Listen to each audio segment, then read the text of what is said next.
Okay, y'all, so if y'all haven't seen my other video, you might want to go check that out first. Basically, I left off where I said I caught the company in a lie where they're saying that they still are in possession of an item when they told me that they were not. So now the arbitrator asked for the company to submit a sworn affidavit telling the whereabouts of the item and their plans on what they're going to do with it. So first I'm looking at it like, I don't know if this is really going in my favor, but then I had to think, like, one, arbitrators are fair, right? That's just how it's supposed to be anyway.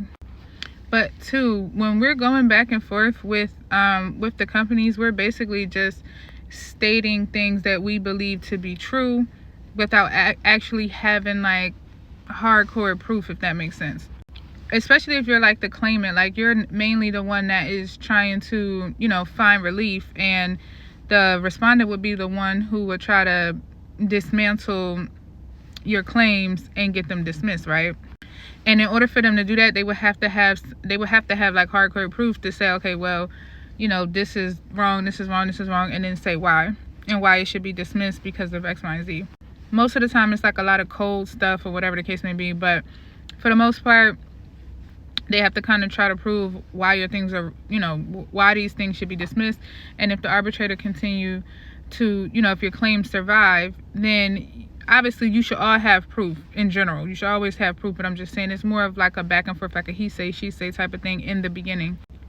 So now that the arbitrator is actually asking them to submit an affidavit, which it has to be from somebody who has direct knowledge, not hearsay, not just accounting documents or somebody who serviced for you or anything like that. It has to be somebody who is directly involved with the sale of what they're trying to say wasn't sold but told me that it was sold.